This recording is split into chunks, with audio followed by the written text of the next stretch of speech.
जय हिंद मित्रांनो, परळी शहर police station व परळी शहर संभाजीनगर पोलीस स्टेशन हे संविधानाने नाही तर हे फक्त त्यांचे अधिकारी त्यांच्या मनमानी कारभाराने चालवत आहेत.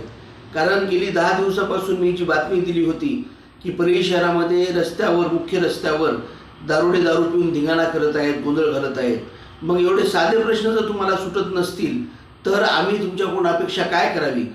सामान्य नागरिकाला फक्त रहदारीमुक्त रस्ता, आज शिवाजी चौक पाहिलं, टावर, राणी लक्ष्मीबाई टावर पाहिलं तर चुकीच्या मार्गाने लोक गाड्या वळवतात, रॉंग साईडने जाऊन समोरच्या माणसाला धडकतात आणि त्याच्यासोबतच हुज्जत घालतात.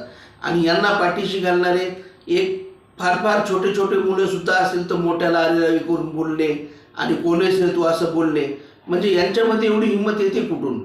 तर यासाठी कारणीभूत हे प्रशासन आहे. त्यांना जर फक्त इथं, आणि मला गेल्या 4 ते 5 वर्षामध्ये कुठेही ट्रॅफिक पोलीस ही 5 वर्ष काय म्हणता तुम्ही, मला गेल्या 15 वर्षामध्ये ट्रॅफिक पोलीसची ड्युटी कुठेही दिसली नाही. ना शिवाजी चौकात, ना राणी लक्ष्मीबाई टावरजवळ.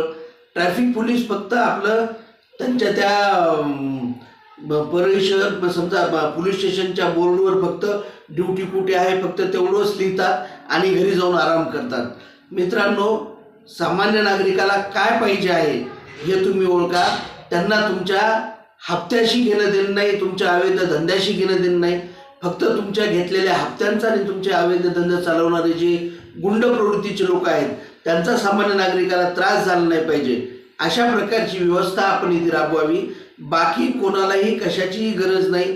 आम्ही एक सामान्य नागरिक म्हणून जगत आहोत. आम्हाला सामान्य नागरिकाला जे हवंय ते फक्त तुम्ही जर पुरवू शकत नसताल तर शहर पोलीस स्टेशन आणि संभाजीनगर पोलीस स्टेशन याचा मी जाहीर निषेध करतो.